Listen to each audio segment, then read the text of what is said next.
శ్రీ సచ్చిదానంద సద్గురు సాయినాథ్ మహారాజ్ की जय। ఓం శ్రీ దత్తాత్రేయ గురుభ్యో నమః। శ్రీ గురు రంగావధూత నమో నమః। ఆదివారం పారాయణం ప్రారంభం। విశ్వనేస్తం శ్రీ రంగావధూత చరితామృతం అధ్యాయం 31। అనంతం శ్రీరంగ హృదయ ఆధ్యాత్మ సంపద। అనంతం శ్రీరంగ హృదయ సంపద। నర్మదా తరంగాలు వలె శ్రీరంగావధూత హృదయంలో పొంగిన దత్తభక్తి ఆధ్యాత్మికత నిర్లిప్త వైరాగ్య భావాలు కవితారీతులుగా మారినవి। ఎన్ని స్తోత్రాలో, ఎన్ని భక్తి గీతాలో, ఎన్ని సాధనాపరమైన పదాలు, ఆటంకాలను ఎదిరించి నిలిచే ధైర్యాన్ని నింపే ఎన్ని ఛందో విన్యాసాలో వారి నుండి వెలువడినవి। అవి అనన్య విలువగల గ్రంథాలై నేడు వెలుగుతున్నవి।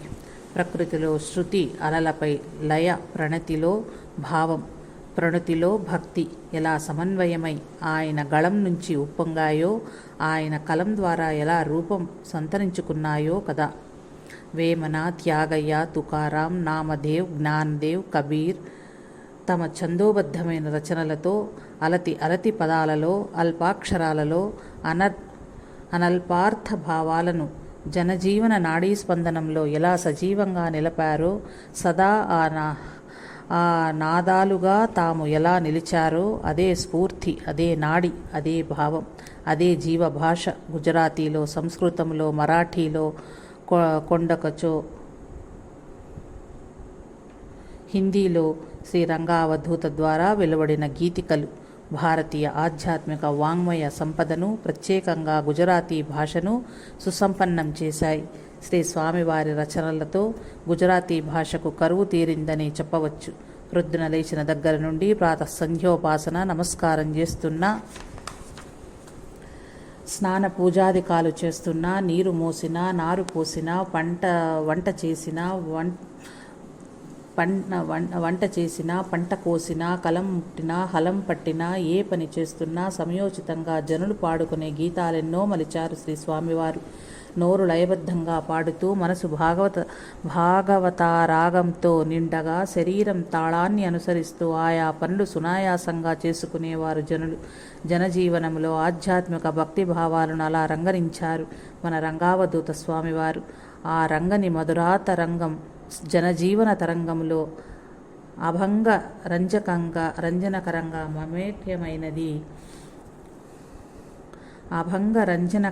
మమేకమైనది। అది బ్రతుకు, అది నిత్య జీవన సరళి। ప్రతి పాట, ప్రతి మాట, ప్రతి పని దత్తస్మరణంగా, సాధనగా, ఆనందదాయకంగా మలచబడింది। ఆ గీతాలు ప్రతి పదము కూడా ఉత్తమ పథానికి సోపాన పథమే అయింది। శ్రీరంగావధూత దర్శనానికి విరళంగా వచ్చే జనం రాను రాను అవిరళం కాసాగింది। అలా స్వామివారి దర్శనానికి వచ్చి వెళ్ళేవారే పరిసర ప్రాంతాలకంతా, ముఖ్యంగా జనపదాలకంతా స్వామి పద కవితలను, అభంగాలను, గీతాలను, శ్లోకాలను వ్యాప్తి చేశారు। శ్రీ స్వామివారి ప్రభావం వలనే గుజరాత్ రాష్ట్రంలో దత్తభక్తి వ్యాప్తమై ప్రతి ఇల్లు దత్తారాధనకు నిలయమై ఎందరో దత్తభక్తులుగా నిలిచారు। ఈ పరిస్థితి నేటికి కొనసాగుతూనే ఉన్నది। శ్రీరంగావధూత హృదయం నుండి జాలువారిన ఆధ్యాత్మిక సంపద అనంతమైనది। అందులో శ్వాసే శ్వాసే దత్తనాం స్మరాత్మన్ అనే మకుటంతో 108 శ్లోకాలతో రచించబడిన దత్తనామ స్మరణ దత్తభక్తులలో ప్రఖ్యాతమైనది।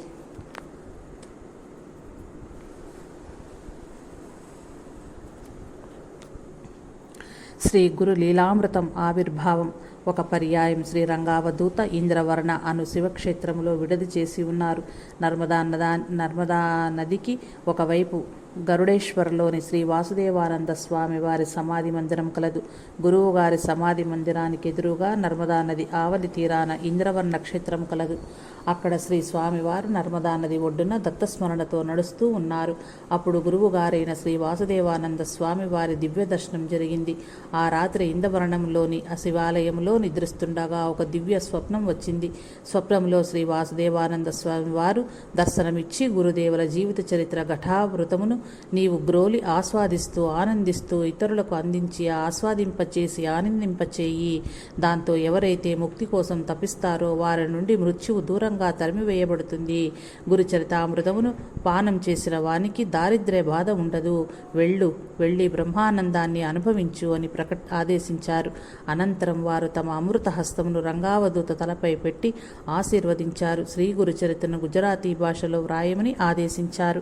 అప్పటికే శ్రీ గురు చరిత్ర మరాఠీలో గంగాధర స్వామి వారి వ్రాసి ఉండగా దానినే శ్రీ గురు సంహితగా శ్రీ వాసుదేవానందులు సంస్కృతంలో వ్రాశారు. దానినే మన రంగావధూత గురుదేవుల అనుగ్రహ ఆదేశములతో గుజరాతీలో 19,000 దోహారాలుగా శ్రీ గురు లీలామృతం రాశారు. అదే నేడు గుజరాత్లో దత్తభక్తులకు నిత్య పారాయణ గ్రంథం.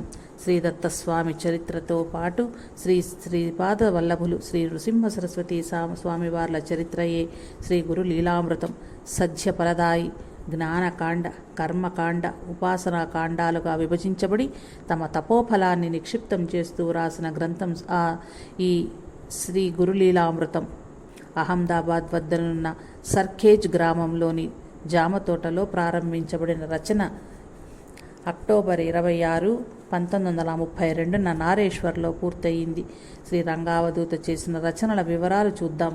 రంగహృదయం వివిధ దేవతా స్తోత్రాలు, నదుల స్తోత్రాలు, నిత్య ప్రార్థనలు, మంత్ర గర్భ ప్రార్థనలు, వేదాంత విషయాలు తెలిపే శ్లోకాల పరంపర ఈ గ్రంథం. ఇది సంస్కృతంలో వ్రాయబడింది. రంగ తరంగ్ మరాఠీ భక్తి పాటల సంకలనం ఇది. శ్రీ వాసుదేవ సప్తశతి ఓవి ఛందస్సులో శ్రీ గురుదేవులు శ్రీ వాసుదేవానంద సరస్వతి స్వామి గురించి వ్రాసినది. ఇది సంగీత గీత.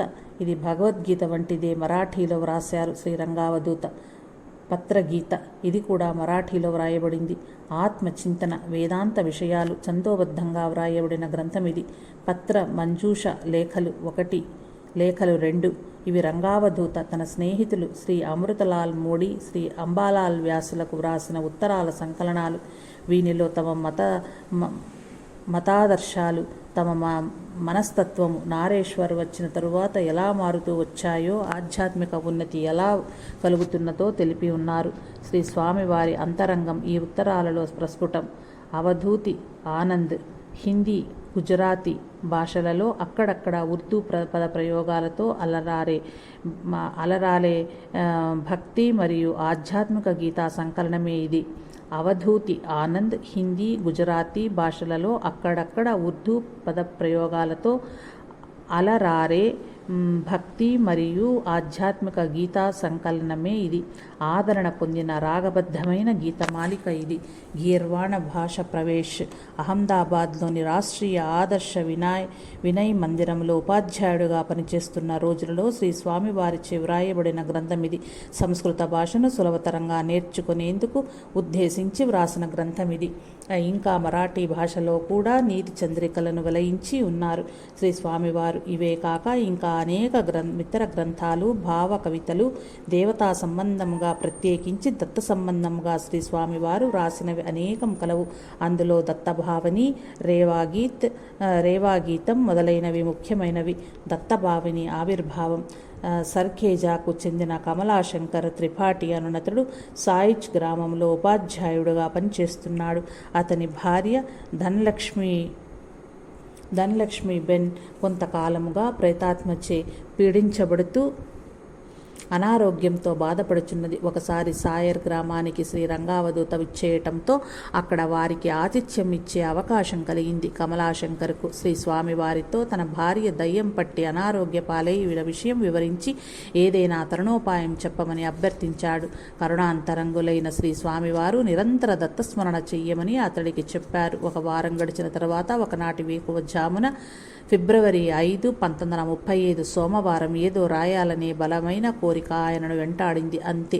శ్రీ స్వామివారి కలం కాగితాలను నింపుతూ పరుగులు తీసింది. సాయంత్రానికి దత్తభావని తయారై దత్తలక్ష్మి బెన్ చేతులలో ఉంది. గుజరాతీ భాషలో శ్రీ స్వామివారి ఆ హృదయాంతరం నుండి వెలువడిన ప్రార్థనయే శ్రీ దత్తభావని. శ్రీ గురు చరిత్రలోని అధ్యాయాలు 52, సంవత్సరంలోని మొత్తం గురువారాలు 52, గుజరాతీ భాషలోని అక్షరాలు 52, అట్లే దత్తభావనిలోని ద్విపదాలు 52. దత్తభావని పఠనంతో ధనలక్ష్మి బెన్ ఆరోగ్యం కుదుటపడి ప్రేతాత్మ భయానక చేష్టల నుండి పూర్తిగా విముక్తి పొందింది. అప్పటి నుంచి వేలాది మంది భక్తులు దత్తభావని మహిమాన్వితమును తెలుసుకున్న వారే దీనిని పఠించి తమ తమ బాధలను తొలగించుకొనిచున్నారు. ఏది ఏమైనా మనందరికీ ఒక వరంగా దత్తభావని లభించినది. గుజరాత్లో దత్తభక్తులు స్నానానంతరం అందరూ కలిసి దత్తభావని పాడి హారతిచ్చిన తర్వాత మిగతా పనులు చూచుకోవటం ఆనవాయితీగా మారింది. శ్రీ స్వామివారిచే గుజరాతీలో వ్రాయబడిన ఈ దత్తభావని మరాఠీ, హిందీలలో కూడా అనువదించబడింది. అవధూత చింతన. శ్రీ గురుదేవ దత్త. ఓం శ్రీ దత్తాత్రేయ గురుభ్యో నమః. శ్రీ గురు రంగావధూత నమో నమః. విశ్వనేస్తం శ్రీ రంగావధూత చరితామృతం అధ్యాయం 32. అనంతరం శ్రీరంగ హృదయ ఆధ్యాత్మ సంపద నదిని దాటించిన దత్తభావని. నారేశ్వర్ నర్మదా నదికి యువతల గట్టు మీద ఉంటే అవతలి గట్టు మీద ఒక చిన్న గ్రామం ఉండేది. అదే గోవాలి. ఒక పర్యాయం గోవాలి గ్రామం నుండి ఒక బాలుడు తన తల్లి మరియు ఇతర గ్రామస్తులతో కలిసి నారేశ్వర్ వచ్చాడు. ఆ సమయంలో ఆశ్రమంలో అందరూ కలిసి దత్తభావనిని బృందాంగానంగా పాడుతున్నారు.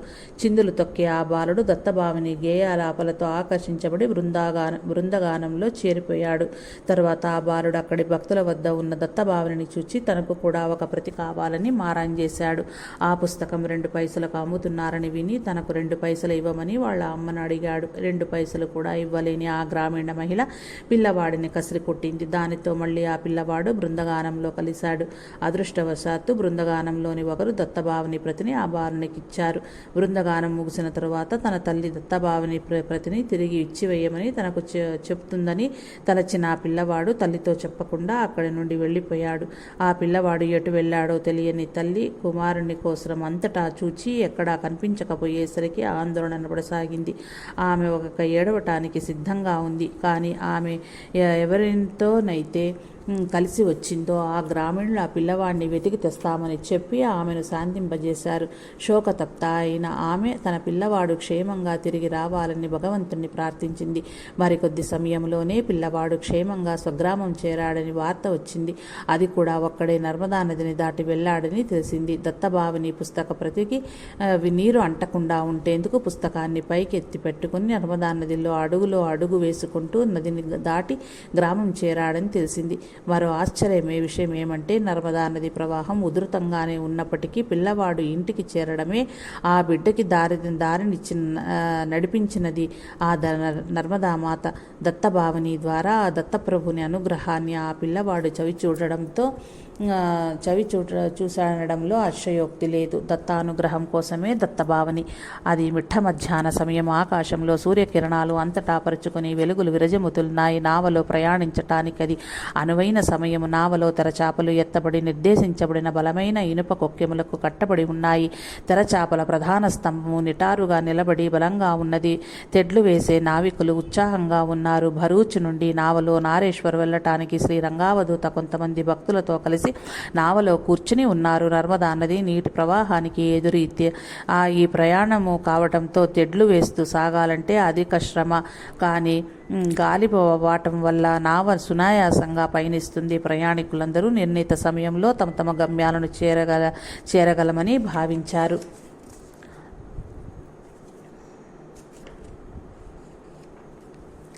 ప్రయాణంలో శ్రీ స్వామివారి పరివారమంతా బ్రహ్మానందకరమైన వారి సన్నిధానంలో హాయిగా ఉన్నారు. ఆయన కూడా వారితో కలిసిపోయి అనేక నీతి కథలు చెబుతూ సందేహ నివృత్తి చేస్తున్నారు. అకస్మాత్తుగా అక్కడి పరిస్థితులు మారిపోయాయి. నావ నీటి మధ్యలో ఆగిపోయింది. నావను నడుపుతున్న ముఖ్య చోదక శక్తి అయిన గాలి వీచటం ఆగిపోయింది. నదికి రెండు వైపులా వంపులు తిరుగుతూ వెనుకకు పెరిగెడుతున్న పచ్చటి అందాలు, ఊయల ఊగుతున్న తీగలు, చెట్లు కొమ్మలు, చిన్నవి పెద్దవి అన్నీ ఒక్కసారిగా చలనం లేనట్లు ఆగిపోయాయి. చివరకు చిన్న చిన్న అలలతో తొణుకుతున్న నీరు చేసే శబ్దం కూడా ఆగిపోయింది. ఒక్కసారిగా నదిలో నీరంతా గడ్డగా మారిపోయిందా అనిపించింది. నావికులు తమ శక్తి కొలది తెడ్లు వేస్తూ ప్రయాణాన్ని ముందుకు నడిపించారు. నావలో ఆందోళన పడుతున్న ప్రయాణికులు అటు ఇటు చూస్తూ చివరకు శ్రీ స్వామివారి మీద దృష్టి నిలిపారు. ఇంతలో ఒక ప్రయాణికుడు లేచి నిలబడి దత్తభావని పాడమని ప్రోత్సహించాడు. వెంటనే అక్కడ ఉన్న మిగిలిన భక్తులందరూ దత్తభావనిని బృందగానం చేయటం ప్రారంభించారు. వెంటనే స్తంభించిన వాయువు మరలా వీచడం మొదలు పెట్టడంతో ముఖ్యంగా తెడ్లు వేసే నావికులు నిట్టూర్పు విడిచారు. తర్వాతి ప్రయాణం అంతా సజావుగా సాగిపోయింది. అంతవరకు నిశ్శబ్దంగా ఉన్న శ్రీ స్వామివారు బిగ్గర స్వరంతో ఇలా చెప్పారు: ఇలాంటి అత్యల్ప విషయాలకు కూడా దత్తభావనిని ఎందుకు ప్రయోగిస్తున్నారు? లేత గడ్డి కొయ్యటానికి పలుచని కొడవలి బదులు పెద్ద పట్టకత్తె దూసినట్లున్నది. దత్తభావని ఉత్కృష్టమైన బ్రహ్మానందమును అనుభవించుటకు, భగవాన్ దత్తాత్రేయ కటాక్షం పొందుటకు ఉపయోగించవలసిన సాధనము. శ్రీ స్వామి వారి మాటలతో దత్తభావని పాడటం వెంటనే ఆపివేశారు.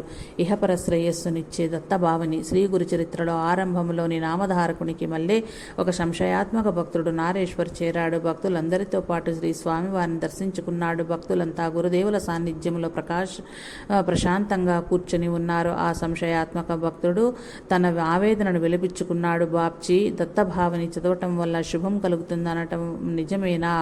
నేను ఎన్నో మార్లు దత్తభావని పారాయణం చేశాను. దత్తభావని ఫలితం నేను పొందలేదు. నా ఆర్థిక పరిస్థితి ఇంతవరకు మెరుగుపడలేదు. దత్తభావనిలో దాసి, సిద్ధి, తేని, థాయ్, దుఃఖ్, దారిద్ర్య తేనాం జాయ్ అని ఉన్నది కదా. ఎందుకని నాకు సిద్ధులు దాస్యం చేయటం లేదు? దత్తభావని పఠనం వలన నాకున్న దుఃఖం, దారిద్ర్యం ఎందుకు మటుమాయమైపోవటం లేదు అని తన ఫిర్యాదుతో దీనంగా నిలుస్తున్నాడు. అది విని శ్రీ స్వామివారు నవ్వుతూ, దాని అర్థం మీరు చెబుతున్నట్లు కాదు. తేని అంటే భార్య. ఎవరైతే దత్తభావని చదువుతున్నారో వాని భార్య అన్న మాట. దత్తభావని చదివే వాని భార్య బానిసై అన్ని పనులు చేసేలా సిద్ధి లభిస్తుంది అని అర్థమోయ్ అని హాస్య చిత్రంతో అతడిని కవ్విస్తూ అందరినీ నవ్విస్తూ చెప్పారు. గురుదేవుల మాటలు విని భక్తులందరూ పడి నవ్వారు. ఆ భక్తుడు ఇక ఎటువంటి వాదన చేయకుండా కూర్చుండిపోయాడు. శ్రీ స్వామివారు దాని అసలైన భావం అందరికీ అర్థమయ్యేలా విశదపరిచారు. ఎవరైతే పరిమళ ధూపము వేసి ప్రేమతో, శ్రద్ధాభక్తులతో దత్తభావనిని భావపూరితంగా పాడుతారో అట్టి వారి ఇహపర జీవితం మెరుగవుతుంది.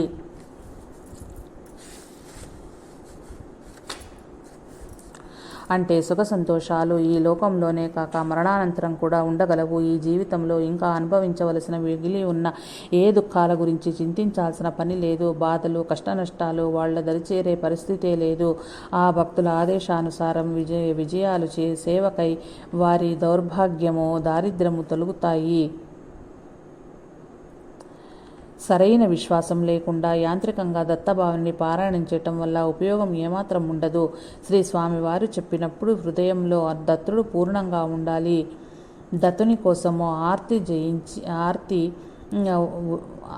ఉండాలి. దత్తుని కోసం ఆర్తి ఉండాలి. దత్తునిపై పరిపూర్ణ విశ్వాసం ఉండాలి. అప్పుడు చేసే దత్తభావని పారాయణం అనన్య ఫలితాన్ని ఇస్తుందనటంలో ఎట్టి సందేహము లేదు.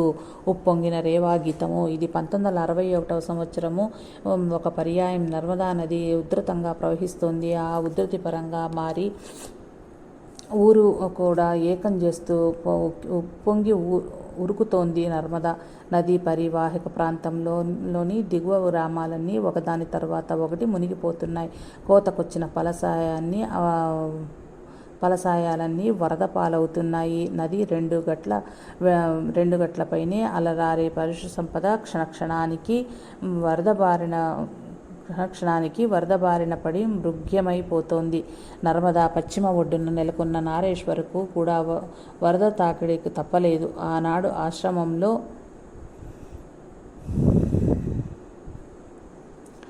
ఉన్న భక్తులందరూ శ్రీ రంగావధూత చుట్టూ చేరి పొంచి ఉన్న ప్రమాదమును గురించి చెప్తూ భయాన్ని వ్యక్తం చేస్తూ ఉన్నారు.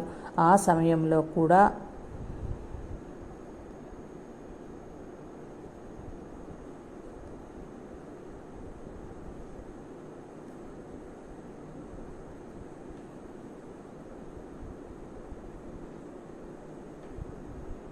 ఆ సమయంలో కూడా శ్రీ స్వామివారిలోని ఉల్లాసం చతురత తగ్గలేదు. ఆయన భక్తులతో హాస్యంగా, నర్మదా నది నాకు స్నానం చేయించడానికి ఇక్కడకు గనుక వస్తే నేను భాలోడా, కోరల్ గ్రామాల బ్రాహ్మణులను ఆహ్వానించి గొప్ప విందు ఏర్పాటు చేస్తాను అంటూ నవ్వసాగారు. ఆ రెండు గ్రామాలు నదికి అవలవైపు ఉంటాయి. అప్పుడు అక్కడ ఉన్న భక్తులలో కొందరు మీరిచ్చే విందుకు బాలోడా, కోరాల్ గ్రామ బ్రాహ్మణులు ఎవరైనా రావాలంటే ఈ వరదను దాటి బ్రతికి బయటపడవలసింది మీ దగ్గరకు చేరితే కదా అన్నాడు. వారి మాటల్లో వరద తీవ్రత స్పష్టమవుతోంది. శ్రీ గురుదేవులు తమ ఆసనం నుండి లేచి భక్తజన సందోహం వెంటరాగా నర్మదా ఒడ్డుకు చేరుకున్నారు. ఆ సమయంలో వరద నది అంచులను ఒరుసుకుంటూ ప్రవహిస్తోంది. సువిశాలమైన నర్మదా ప్రవాహ విలాసాన్ని ఎంతో చక్కని ప్రశాంతత దృక్కలతో చూచుచున్నారు శ్రీ స్వామివారు.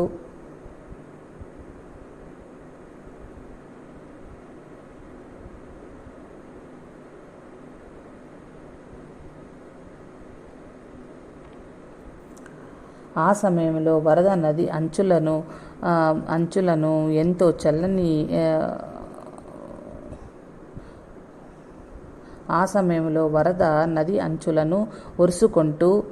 ఒరుసుకుంటూ ప్రవహిస్తోంది. సువిశాలమైన నర్మదా ప్రవాహ విలాసాన్ని ఎంతో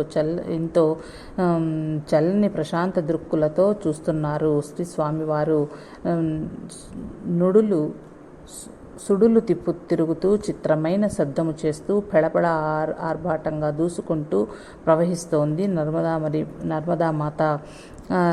నర్మగర్భమైన నర్మదా భీషణావేశాలను మార్గము తెలిపి నమస్కరించుకుంటూ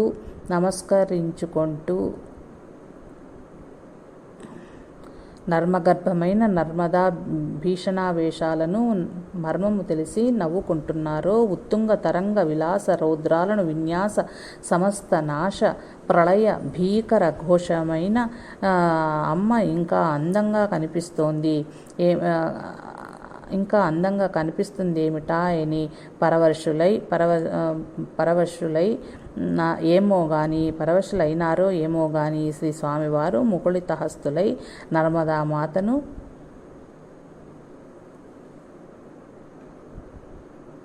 నర్మదామాతకు నమస్కరిస్తూ స్తుతిస్తున్నారు. అప్పుడు ఆయన నోటి నుండి జాలుపడిన గీతమే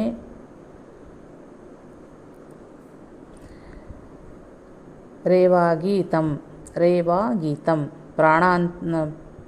ప్రాణానంతరము శ్రీ స్వామివారు నర్మదా నదిని పూజించి పువ్వులు, టెంకాయ మరియు వస్త్రం కూడా నదిలో నిమజ్జనం చేశారు. ఎంత ఆశ్చర్యం! శ్రీ స్వామివారి ప్రార్థన వింటేనే ఉప్పొంగే నర్మదా జలాలు వెనుకకు తగ్గి సాధారణంగా ప్రవహించాయి. ఎంత ఆశ్చర్యం! శ్రీ స్వామివారి ప్రార్థన విన్న వెంటనే ఉప్పొంగే నర్మదా జలాలు వెనుకకు తగ్గి సాధారణంగా ప్రవహించసాగాయి. అవధూత చింతన. శ్రీ గురుదేవ దత్త.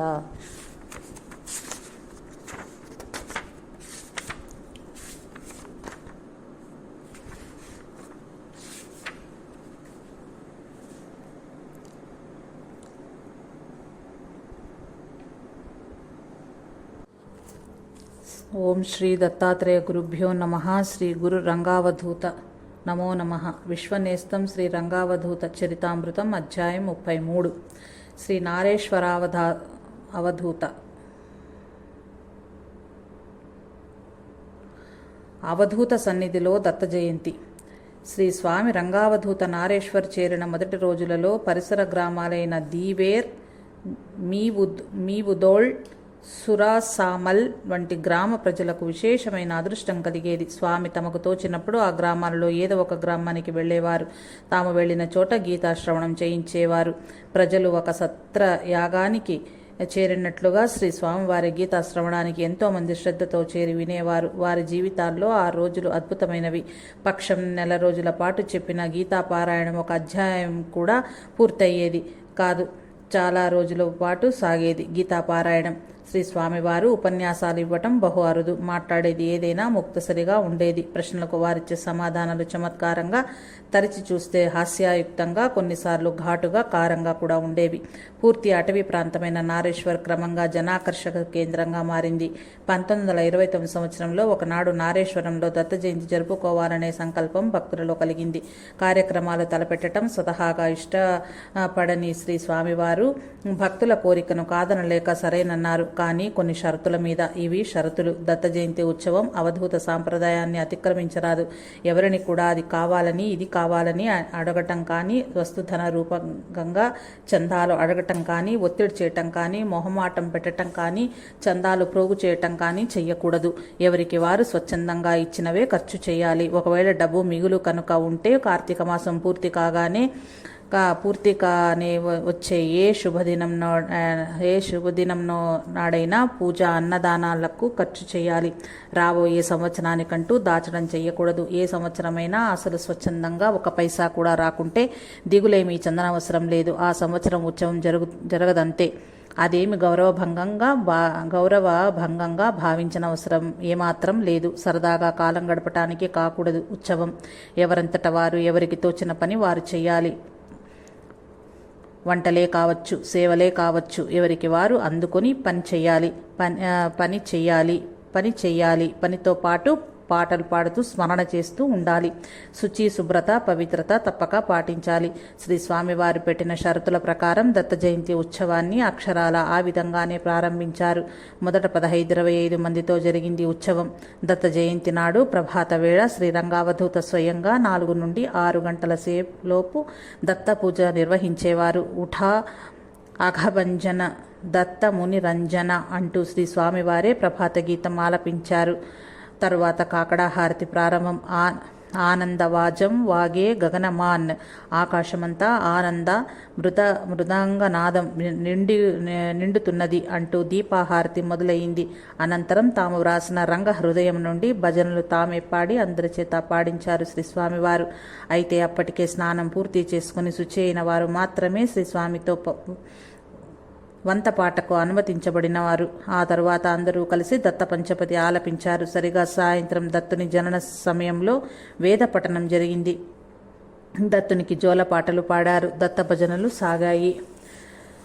రాస నృత్యం తెల్లవారి 3 గంటల వరకు జరిగింది. తర్వాత తంబురనాదం సూర్యోదయం వరకు కొనసాగింది. అనంతరం భక్తులందరూ కాలకృత్యాలు పూర్తి చేసుకుని స్నానశుద్ధులై వచ్చి ఉదయ దీప హారతి అందరూ కలిసి దత్తునికి సమర్పించారు. అనంతరం ప్రసాదం స్వీకరించారు. ఆ తర్వాతనే ఎవరిళ్లకు వారు వెనుతిరిగారు. అలా 24 గంటల పాటు ఆ సందడి వంటి స్మరణ సాధన కొనసాగటం విశేషం. శుభ్రత, పవిత్రత, శారీరక మానసిక స్వచ్ఛత తప్పనిసరిగా అందరూ ఆనందంగా పాటించారు. అలతిగా మొట్టమొదటి దత్త జయంతి నవంబర్ అలతిగా మొట్టమొదటి దత్త జయంతి సంబరం 25 మందితో కేవలం 36 రూపాయల ఖర్చుతో మొదలై కొద్ది కాలంలోనే 25,000 సంఖ్యకు 36,000 రూపాయల ఖర్చుకు ఎదిగింది. అయినా డబ్బు కానీ మరేమి కానీ ఎవరిని అడగరాదని, శుచి, శుభ్రత, పవిత్రత పాటించడం వంటి తదితర నియమాలు అంతే ఖచ్చితంగా అమలు జరిగేవి. అది స్వచ్ఛందంగానే. మొదటి దత్త జయంతి మాదిరే ప్రతి ఏటా దత్త జయంతి ఉత్సవాలు శ్రీ రంగావధూత పర్యవేక్షణలో వారి సన్నిధిలో జరగసాగాయి. ప్రారంభంలో ఈ ఉత్సవం జమా ఖర్చులు చూచే పని దాసకాక చేసేవారు. నిర్వాహకులపై నమ్మకం లేని వారిచ్చే చందా పైకం తిరస్కరించేవారు.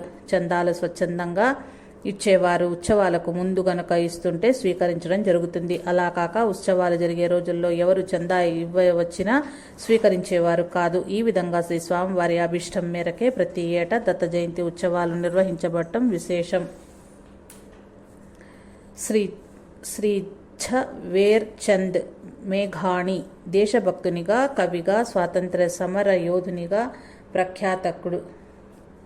వారొకసారి దత్త జయంతి సంబరాలకు నారేశ్వర్ చేరారు. అక్కడ జరిగిన కార్యక్రమాలు, ఆ శాంత వాతావరణం, భక్తుల నడవడిలో కనిపించిన వినయం, భక్తి, సేవాభావం ఆయనను అద్భుతంగా ఆకట్టుకున్నవి. వారు ఆ వివరాలు వివిధ పత్రికల్లో వ్యాసాలుగా వ్రాసి ప్రచురించారు. వారు వ్రాసి ప్రచురించిన ఒక వ్యాసం ఈ విధంగా ఉన్నది. నారేశ్వరం ఒక చిన్న క్షేత్రం, శిథిలమైన శివాలయం, నర్మదా నది ఒడ్డున మునిగిపోయి పరిసరాలలోని పల్లె ప్రజల దృష్టిలో నుండి కనుమరుగైన అడవి ప్రాంతమది. విషజీవాలకు ముళ్ళ కంపలకు అలవాలమైన చోటు నారేశ్వర్.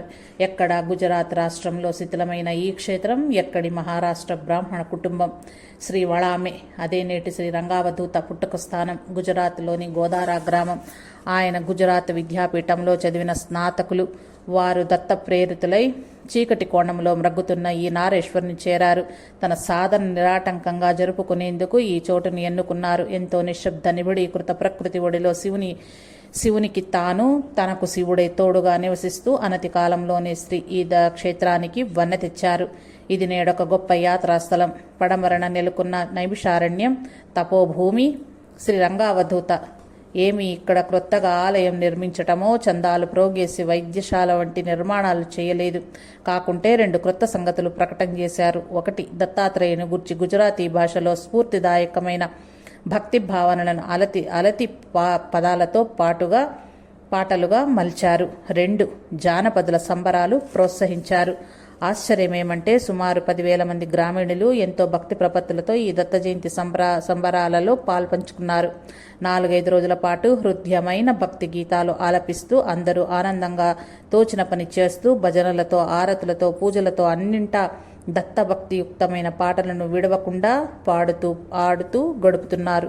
ఈ వాతావరణం స్వచ్ఛత, పవిత్రత, భక్తి భావనతో నిండి ఉన్నది. అందరి ముఖాలలో కాంతి తొణుకుచున్నది. నర్మద నుండి నీటి కావడి మోస్తూ జయ యోగీశ్వర దత్త దయాళ జగతిని కాచే పరమకృపాళ అంటూ పాడుతూ వంటశాలలో గుండిగలు నింపుతున్నారు. వంటకాలలో గరిటెలు తిప్పుతూ దయగల మాత అన్నపూర్ణ మా జోలలు నింపుము పూర్ణంగా అంటూ పాడుతూ పనిచేస్తున్నారు. గురుదేవ్ రవీంద్రనాథ్ ఠాగూర్ ఆశయం ఇక్కడ పూర్ణంగా నెరవేరింది. గొప్పవారి స్మృతి చిహ్నాలు నిర్మించటం కంటే వారి గొప్ప చరిత్రను జానపద గీతాలుగా వ్రాసి ప్రచారం చేయటం వారికి అసలైన ఘన నివాళి అన్నారు ఠాగూర్. సాధారణంగా ఇలాంటి సంబరాలు ప్రజలకు ఆట విడుపులు మాత్రమే. సంబరాలలో ప్రజలు వరుసలో వెళ్లి దైవదర్శనం పూర్తవటంతో అది కూడా అరగంటలో లేదా గంటలో అయిందనిపించి మిగిలిన సమయమంతా జూదాలలోనూ రాసుకు పూసుకుని తిరగటంతోనూ రోజులు గడిపివేస్తారు. వ్యాపారులు అంగళ్లు పెట్టి అధిక ధరలకు వస్తువులను అమ్మి అన్యాయార్జన చేస్తారు. అభోజ్య పదార్థాలు, నిషిద్ధ పానీయాలు అడుగడుగునా కనిపిస్తుంటాయి. ఇలాంటి వాతావరణానికి శ్రీ రంగావధూత పూర్తి వ్యతిరేకం. అందుకే నారేశ్వర్లో జరిగే దత్త జయంతికి అంగళ్లు పెట్టేవారు స్వచ్ఛత, పవిత్రత, నిజాయితీ తమంతట తామే పాటిస్తారు. నియమపాలన, నిగ్రహం అనేవి భక్తి భావనతో ఉండి అందరిచే పాటించబడటం దత్త జయంతి సంబరాలకే ప్రత్యేకం. ఆనందవాజం వాగే గగనమాం అన్న మాట స్వభావోక్తిగా ఇక్కడ కలదు. పల్లెవాసుల పద నర్తనలతో మిన్నుముట్టిన దత్త జయంతి. శ్రీ దత్త జయంతి ప్రతి ఏటా జరుపుతూనే 1935వ సంవత్సరం నుండి మరికొన్ని విశేషాలను జతకూర్చారు. అందులో ఒక విశేషం శ్రీ గురు లీలామృతం పారాయణం. మరాఠీ భాషలోని శ్రీ గురు చరిత్రను గురువర్యులు శ్రీ వాసుదేవానందులు శ్రీ గురు చరిత్రగా సంస్కృత భాషలో వ్రాశారు. దానినే శ్రీ రంగావధూత గుజరాతీ భాషలో శ్రీ గురు లీలామృతం అను పేర 19,000 దోహార ఛందస్సులుగా వ్రాశారు.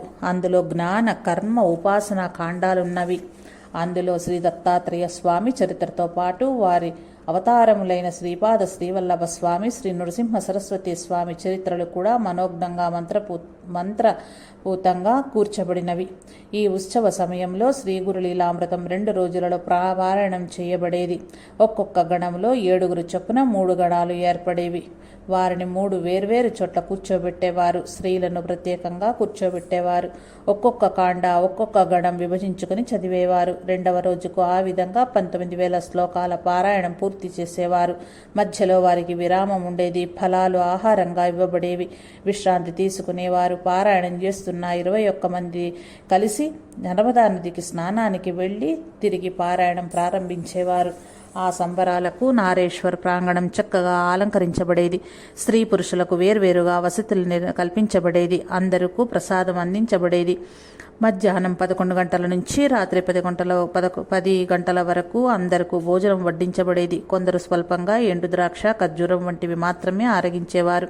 పడవలపై యాత్రికులను నర్మదకు అటు నుండి ఇటు, ఇటు నుండి అటు దాటించే ఏర్పాట్లుండేవి. యాత్రికులు పడవలపై జెండాలు ఊపుతూ గొంతెత్తి దత్తనామం స్మరిస్తూ నది దాటేవారు. ఉత్సవాలలో స్త్రీ పురుష భేదం లేకుండా పిన్నలు దగ్గర నుంచి వృద్ధుల వరకు అందరూ స్వచ్ఛందంగా పాల్గొనేవారు. దత్త పూజ కోసం ప్రత్యేకంగా గుడారాలు వేసేవారు. అందరి మండపంలో ఓకు చెట్టు దిమ్మెపై చెక్కిన దత్తస్వామి ప్రతిమను ఉంచేవారు. అశోక చెట్టు ఆకులతో పందిరిని అలంకరించేవారు. అత్తి చెట్టు కొమ్మలు దత్తస్వామి ప్రతిమపైకి వంగి ఉండేలా అలంకరించేవారు. చక్కని ఆవును, 4 కుక్కలను స్వామి ప్రతిమ వద్ద ఏర్పాటు చేసేవారు. మృదువైన లేత పచ్చిక ఆవు ముందుంచేవారు. ఎదురుగా పిల్ల మొక్కలు ఉంచేవారు. అందమైన రంగురంగుల రంగువలలు వేసేవారు. ఇదంతా మొదటి రోజు ఉదయం 6 గంటలకంతా సిద్ధం చేసేవారు.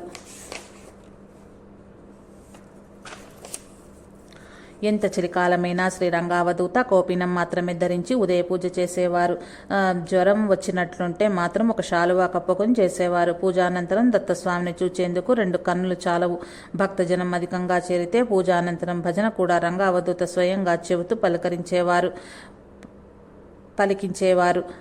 ఆ ప్రాంతమంతా దిగంబర దిగంబర శ్రీపాదవల్లభ దిగంబర నామంతో ప్రతిధ్వనించేది. ఆశ్రమం అంటే ఆధ్యాత్మిక సంస్కారం తెర్పే పాఠశాల కదా. భోజన విషయంలో అందరూ తప్పక పాటించవలసిన నియమాలివి. తాము త్రాగేందుకే కాక భోజనానంతరం తమ పాత్రలు శుభ్రం చేసుకునేందుకు కావలసిన నీరు ఎవరికి వారే నర్మదా నది నుంచి మోసుకురావాలి. అందరిలాగానే స్వామివారు కూడా ఒక కావడి నీరును మోసుకొచ్చి నీటి గుండిగలలో పోసేవారు.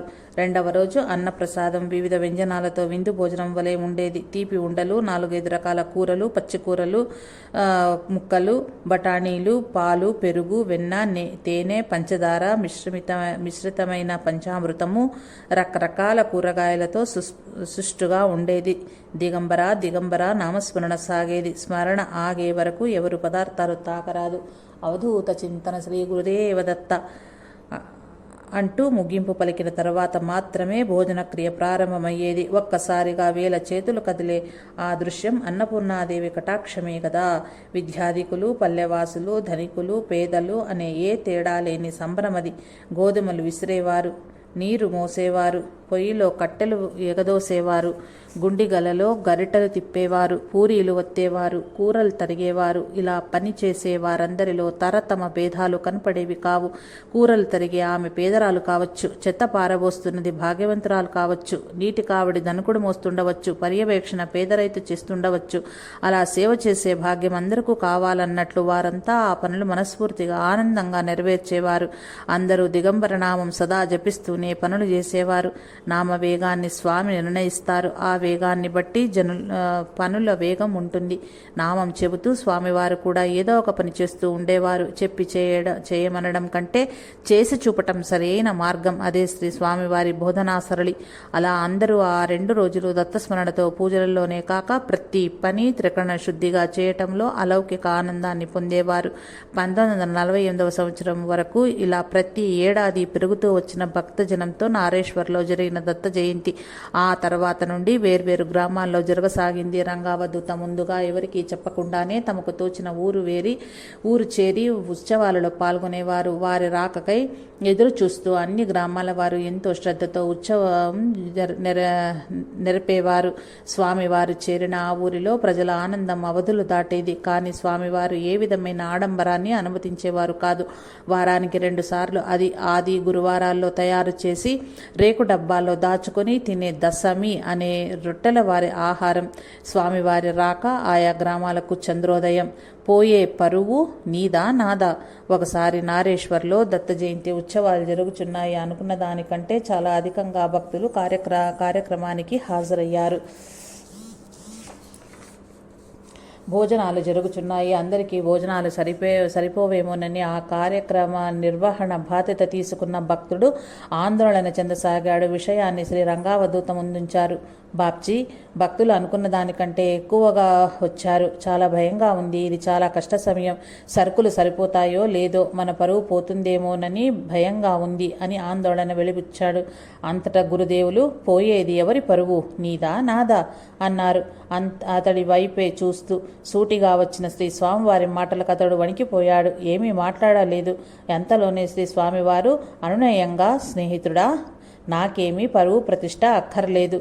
నా గురువు పాదాల వద్ద నన్ను నేను సమర్పించుకున్నప్పటి నుండి నాకు పరువు ప్రతిష్టల ఊసు లేదు. కీర్తి రావాలనే గొడవ లేదు. ఇది ఆయన ఉత్సవం. దీని గురించి ఆయన బాధపడాలి. దయచేసి వెళ్ళి వడ్డన సంగతి చూచుకో అని చెప్పారు. శ్రీ స్వామివారి మాటలకు స్థిమితపడిన ఆ నిర్వాహకుడు ఉత్సాహంగా భక్తులకు భోజనం వడ్డించే ఏర్పాటు చూచుకోసాగాడు. తక్కువ మందికి తయారు చేసిన ఆ వంటకాలు లెక్కకు మించి వచ్చిన భక్తులందరికీ తృప్తిగా సరిపోవటం విశేషం. దత్తునిపై శ్రీ స్వామివారికి ఉన్న అపార విశ్వాసానికి ఈ ఘటన ఒక నిదర్శనం. అవధూత చింతన. శ్రీ గురుదేవ దత్త.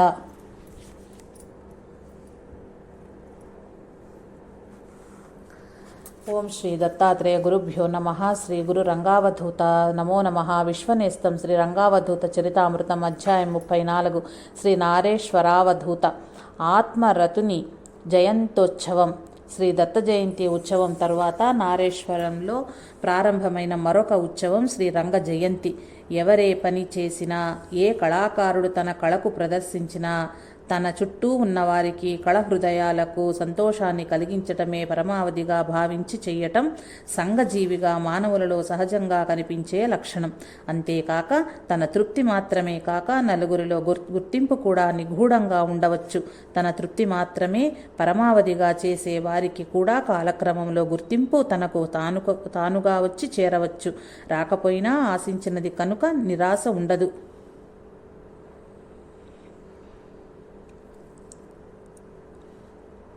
అడవిలోని కోకిల ఎవరి కొరకు కుహు కుహు నాదం చేస్తుంది? తను కనువైన ఋతువులో తనలో నిండి పొరలే ఉత్సాహమే, ఆనందమే ఆ కోయిల కూతకు కారణం. ఇట్టిదే ఆత్మరతి. అవధూత ఆత్మానందంతో నిండి ఉండటం సహజ స్వభావంగా మారి కాలగతితో సంబంధము లేని ఒక అవిచ్ఛిన్న స్రవంతిలా ఆ ఆనందం ఆయనలో పెళ్ళుబుకుతూ పరిసరాలను నింపుతూ ఉంటుంది. బాహ్య అవసరాల సంకటం కూడా ఆయనను బాధించదు. వారి సన్నిధి వల్ల ఏ ప్రాణి అయినా ఆ శాంత ప్రభావానికి అచ్చెరు పొందుతుంది. ఆ ప్రాణికి తెలియకనే దాని అంతరంగం అవిచ్ఛిన్నము, అన్యాశ్రితం కానిది, తనలో తాను పొందేది, దేనిని కోరకుండా, దేని అవసరమూ లేకుండానే తనలో ముంచేది అయిన శాంతిమయ ప్రభావంలో ముగ్ధ భావంతో తన్మయంగా గడుపుతుంది. ఆ రుచి ఒక్కసారి ఎరిగిన తరువాత తిరిగి ప్రాపంచిక సాధ్యాసాధ్యాల మధ్య మునిగి విసిగిన ప్రతిసారి ఆ అవధూత సాన్నిధ్యంలో సేద తీరిన సమయాలు గుర్తు తెచ్చుకుంటుంది ఏ ప్రాణి అయినా. అలా ప్రాణి మహాత్ముల సన్నిధానం కోరి కోరి తిరిగి తిరిగి నెంచి ఆశ్రయిస్తుంది. ఆశ్రమాన్ని చేరుతుంది పదే పదే.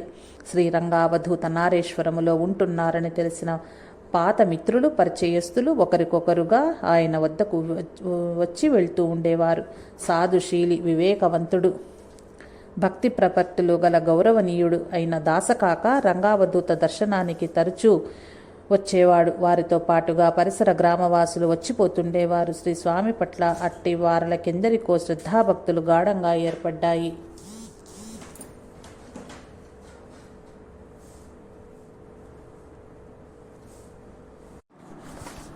శ్రీ రంగావధూత నారేశ్వర్లో ఉంటున్నారని తెలిసిన పాత మిత్రులు, పరిచయస్తులు ఒకరికొకరుగా ఆయన వద్దకు వచ్చి వెళ్తూ ఉండేవారు.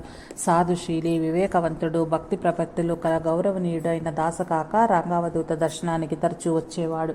వారితో పాటుగా పరిసర గ్రామవాసులు వచ్చిపోతూ ఉండేవారు. శ్రీ స్వామి పట్ల అట్టి వారికెందరికో శ్రద్ధాభక్తులు గాఢంగా ఏర్పడ్డాయి. రాష్ట్రంలో మారుమూల నున్న తమ ప్రాంతానికి స్వామి రంగావధూత రావటం వలన, నారేశ్వర అవధూతగా తెలియటం వలన ఎంతో గుర్తింపు వచ్చినందుకు పరిసర గ్రామ ప్రజలకు శ్రీ స్వామి వారి పట్ల ఎంతో గౌరవం ఉన్నది. దాసకాకాయే కాక సీనోర్ తహసీల్లోని దీవేర్, మీ ఉడోల్, సురాసామల్, రాజ్పిపాల, కార్నాల్ మొదలగు గ్రామాల వారు 5-6 మన రంగావధూత ఆశ్రమానికి నారేశ్వర వచ్చి వెళ్తుండేవారు. శ్రీ స్వామి చింతకు తరచూ వచ్చేవారిలో ఒకరు భీష్మ పితామహుని వంటివారు శ్రీనాథాబాయి రాందాస్ పటేల్ గారు. ఆయన దీవేర్ గ్రామవాసి. ఆయన బాగోగులు చూచే శ్రీ చతుర్భాయ్ మీథోల్ గ్రామవాసి అయిన శ్రీ ప్రభాకర్ సింగ్ బాయ్ అనేవారు స్వామివారి భక్తగణంలోని వారు. ఈ చతుర్భాయి ప్రభాశంకర్ బాయి అనే ఇద్దరు దాసకాకాను కలుస్తుండటం వల్ల ఆయన ద్వారా స్వామివారిని గూర్చి ఎన్నో విశేషాలు తెలుసుకుని స్ఫూర్తి పొందారు. ఇరువురు బహు ఉత్సాహవంతులు, శ్రద్ధాళువులే కాక కార్యనిర్వహణలో అత్యంత సమర్థులు. నారేశ్వరాశ్రమ వికాసంలో వీరిరువురి సేవ గణనీయమైనది. ఈ ముగ్గురు ఒకసారి శ్రీమాన్ రంగావధూత సమక్షంలో ఉన్నప్పుడు మాటల సందర్భంలో స్వామివారు గోకులాష్టమి పర్వదినాన గోధూళి వేళ గోధరా గ్రామంలో జన్మించారన్న విషయం అక్కడే ఉన్న మాతుశ్రీ రుక్మాంబ ద్వారా తెలుసుకున్నారు. శ్రీ స్వామివారి పుట్టినరోజు సోమవారము అష్టమి తర్వాత మిగులులో నవమి ఉన్న రోజు అని తెలుసుకున్నారు. రాజ్పిప్పాల గ్రామవాసి జ్యోతిష్య పండితుడైన శ్రీ శివప్రసాద్ విశ్వనాథ జోషి ద్వారా వివరంగా శ్రీ స్వామివారి జన్మతిథి పంచాంగం వ్రాయించారు, జన్మకుండలి వ్రాయించారు. క్రీస్తు శకం 1898 నవంబర్ మాసం 21వ తేదీ సోమవారం శ్రీ స్వామి జన్మించారని తేల్చారు. చతుర్భాయి ప్రభాశంకర్ బాయిల ఉత్సవానికి హద్దులు లేవు, ఉత్సాహానికి హద్దులు లేవు. దాసకాకతో మాట్లాడారు. శ్రీ స్వామివారి జన్మదినం పురస్కరించుకొని ఉత్సవం నిశ్చయించారు. జన్మదినోత్సవం జరపవద్దని శ్రీ స్వామివారు ఎన్నో విధాలుగా వారిని వారింపచూచారు. కానీ వారి పట్టుదల సడలలేదు. భక్తవశుడు కదా భగవంతుడు, ఒప్పుకొనక తప్పలేదు. శ్రీ స్వామివారికి శంకర్ చతుర్భాయిలు మిన్ను మన్ను ఏకం చేశారు. దీవేర్ గ్రామవాసులలో ఉత్సాహం నింపారు. ఆ ఉత్సవం ఆనందప్రదమైనదే అని శ్రీ రంగావధూత జన్మదినమని రంగ జయంతిగా నామకరణం చేశారు. భక్తి తరంగం ఉవ్వెత్తున లేచిన దీవేర్ గ్రామవాసులు ప్రథమంగా రంగ జయంతి జరపదలిచారు. ఆ విధంగా దీవేర్ గ్రామవాసులచే నారేశ్వర్లో ప్రప్రథమంగా క్రీస్తు శకం 1940 కార్తీక శుక్ల నవమి రోజు రంగ జయంతి అత్యంత వైభవంగా జరపబడింది. శంకర్ చతుర్భాయిల ఆజ్ఞలను గ్రామస్తులు మిక్కిలి భక్తి శ్రద్ధలతో నిర్వర్తించారు. శ్రీ శివప్రసాద్ విశ్వనాథ జోషి స్వామివారి జన్మపత్రిక మిగిలిన విశేషాలను ఆనాడు భక్తులకు తామే స్వయంగా వివరించారు. బ్రహ్మ పిపాసి వేదమూర్తులైన కార్నల్ గ్రామవాసి శ్రీనాథ్ లాల్ శాస్త్రి వంటి పెద్దలు ఆనందంగా పాల్గొని రంగ జయంతికి వన్నె తెచ్చారు. వారం పాటు జరిగిన రంగ జయంతి ఉత్సవాలకు వేల మంది స్త్రీ పురుషులు భక్తాదులందరూ నారేశ్వర చేరి శ్రీ స్వామివారిని దర్శించుకుని సాష్టాంగ నమస్కారాలు చేసుకుని తమ భక్తి ప్రపత్తులను చాటుకున్నారు. తర్వాత సంవత్సరాలలో దీవేర్, జనోరా, ఉమల్లా, పోరా, ధాని, జగాడియా, గర్బాదా, పాదరా, నవాపురా, అజుపురా, వడోదరా, నడియాదా, బాజ్వా, డాకోర్, ధర్మజా, ద్వారకా, నవగామ, అంబాజీ, జైపూర్, కంపలా, ఆఫ్రికా ఖండం తదితర ప్రాంతాలలో దత్త జయంతితో పాటు రంగ జయంతి ఉత్సవాలు కూడా ఘనంగా జరగసాగాయి. శ్రీ స్వామివారు తమకు తోచిన చోటుకి ముందుగా చెప్పకుండా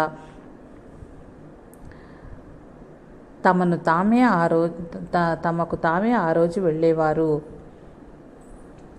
ఎన్నడూ ఉపన్యాసాలు ఇవ్వని శ్రీ స్వామివారు ఒకసారి బాజ్వాలో జరుగుతున్న రంగ జయంతి నాడు చిన్నపాటి ఆధ్యాత్మిక ప్రసంగం చేయటం విశేషం.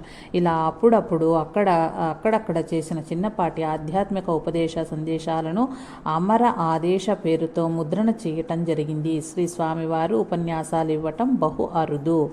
పాదరాలో జరిగిన రంగ జయంతి ఉత్సవాలు మర్చిపోలేని రీతిగా జరగటం విశేషం. స్థానిక భక్తులందరూ ఊరేగింపుతో శ్రీ రంగావధూతను ఆహ్వానించారు. అంతకు ముందెన్నడూ చూడని విధంగా ఆ ఆహ్వానం విభిన్నంగా ఉన్నది.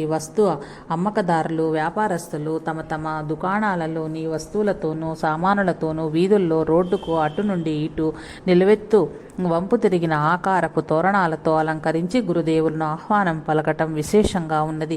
ఉదాహరణకు బంగారు పనిచేసేవాళ్ళు తమ ప్రాంతంలో నిజమైన బంగారపు ఆభరణాలనే తోరణాలుగా నిలిపారు. వంట పాత్రలు, ఇతర గృహోపకరణల వ్యాపారులు వాటిని తోరణాలుగా నిలిపారు. పూల మార్కెట్టు వ్యాపారులు తమ ప్రాంతంలో పూల తోరణాలు చేశారు. అల్యూమినియం, స్టీలు వ్యాపారులు తమ ప్రాంతంలో వాటిని అలంకరించారు. టోపీ వ్యాపారులు రకరకాల టోపీలతో అలంకరించారు. కుండలతోనూ కూజాలతోనూ కొందరు కొన్ని చోట్ల విద్యుత్ సంబంధించి వ్యాపారులు, డీలర్లు ఆయా కరెంటు వస్తువులతోనూ బల్బులతోనూ అలంకరించారు.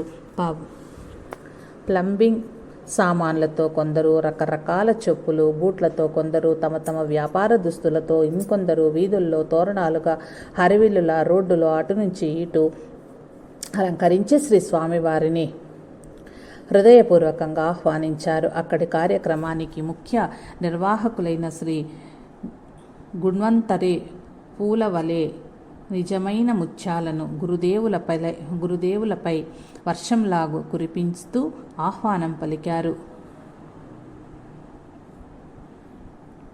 ఎంతటి అద్భుతమైన ఆహ్వానమో కదా! ఆయా వ్యాపారస్తులు అలా గురుదేవులకు ఆహ్వానం పలకటం ఎందుకంటే తమ జీవితాలు ఆ మహానుభావుని చల్లని దయ వల్లనే సాగుతున్నాయని ప్రగాఢంగా విశ్వసించటం వల్లనే. 1950 నవంబర్లో వడోదర బరోడాలో జరిగిన శ్రీ రంగ జయంతి నాడు మొట్టమొదటిసారిగా 108 మందిచే సామూహికంగా శ్రీ గురు లీలామృతం పారాయణం చేయటం జరిగింది. బరోడాకు చెందిన శ్రీమణి శంకర్ ఉపాధ్యాయను ప్రఖ్యాత పండితులు అప్పటికప్పుడు వ్రాసి కూర్చిన కీర్తనలతో స్వామివారి పాదుకలను ఘనంగా పూజించటం జరిగింది. శ్రీరంగావధూత తమ దర్శనానికి వచ్చే భక్తులను తమ పాదాల దగ్గర పూలు, పళ్ళు, కొబ్బరికాయలు, దక్షిణలు పెట్టటాన్ని అంగీకరించేవారు కాదు. ఒకవేళ భక్తులు అలా ఉంచినా వాటిని వెంటనే అక్కడున్న అందరికీ ప్రసాదంగా పనిచేసేవారు. శ్రీ దత్త జయంతి లేదా శ్రీ రంగ జయంతి వంటి కార్యక్రమాల సందర్భంగా భక్తులు శ్రీ స్వామివారి పాదుకలను పూజిస్తూ తమ శక్తి మేర కానుకలు సమర్పించుకునేవారు. ఆ కానుకలన్నింటినీ అక్కడ ఉన్న పేదలకు, అవసరంలో ఉన్నవారికి పనిచేసేవారు. శ్రీ స్వామివారు అప్పటికి ఇంకా దక్షిణలు మిగిలి ఉంటే వాటిని తర్వాతి కార్యక్రమం కోసం నిర్వాహకులు ఉపయోగించేవారే కానీ అందులో నుంచి ఒక్క పైసా కూడా శ్రీ స్వామివారు తన స్వంతానికి వాడుకునేది ఏనాడూ లేదు. ఆయనకు కావలసిన కేవలం 2 బట్టలు మాత్రమే. ఒకటి నడుమునకు చుట్టుకునేందుకు కౌపీనము, మరొకటి దుప్పటి లేదా శాలువా. ఈ 2 కూడా ఖద్దరుతో తయారైనవే ఉపయోగించేవారు. ఎవరు ఏమి ఇచ్చినా స్వీకరిస్తారే కానీ వ్యక్తిగతంగా మాత్రం వాటిని ఎన్నడూ ఉపయోగించేవారు కాదు. ఎవరు ఏమి ఇచ్చినా స్వీకరిస్తారే కానీ వ్యక్తిగతంగా మాత్రం వాటిని ఎన్నడూ ఉపయోగించేవారు కాదు. శ్రీరంగావధూత డబ్బు ముట్టేవారు కాదు. పొరపాటున చెయ్యి డబ్బుకు తగిలినా ఆ పూట పూర్తిగా ఉపవాసమే. అది నియమంగా వస్తున్న విషయము. ఈ విషయం తెలిసిన భక్తులు ఎవరు ఆయన దగ్గర డబ్బులు ఉంచేవారు కాదు. మంద్రజాలం. దేవకి వసుదేవుల పుత్రులట బలరామకృష్ణులు. చూచిన కళ్ళదే భాగ్యమట, చూడని జన్మ వ్యర్థమట అంటూ తొలిసారిగా కంసవధకై మధురానగరిలో అడుగిడిన బలరామకృష్ణులను చూడ్చేందుకు ఆబాల గోపాలమ్మే కాక గోగణాలు విస్మయాన్ని, సంభ్రమాన్ని పొందాయట. వారి ఇరువురును చదువులను, శ్రోతలను అలౌకికమైన మాధుర్యమైన మంద్రజాలంలో ముంచేవి అనటంలో అతిశయోక్తి లేదు. అట్లే శ్రీరంగావధూత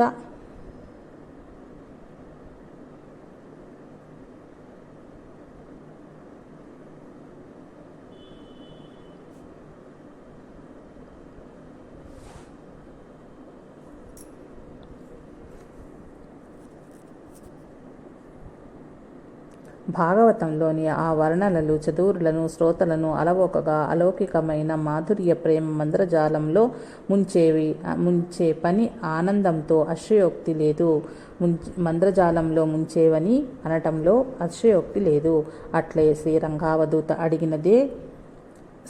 శ్రీరంగావధూత అడుగిడే ప్రతి పల్లెవాసులలో అదే మంద్రజాలం పరవశం కనపడటం అద్భుతమే. వారు అలా ఆ పల్లెలను మధురానుభూతిలో పడవేసి మధురగానాలుగా మార్చారు.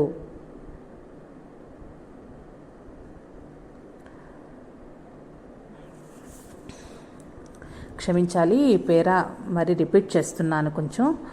మంద్రజాలం దేవకీ వసుదేవుల పుత్రులట బలరామకృష్ణులట, చూచిన కళ్ళదే భాగ్యమట, చూడని జన్మ వ్యర్థమట అంటూ తొలిసారి కంసవధకై మధురానగరిలో అడుగిడిన బలరామకృష్ణులను చూచేందుకు ఆ బాల గోపాలమే కాక గోగణాలు విస్మయాన్ని సంభ్రమాన్ని పొందాయట. వారి ఇరువురునూ మంద్రజాల సమ్మోహితులై ఊగేవారట.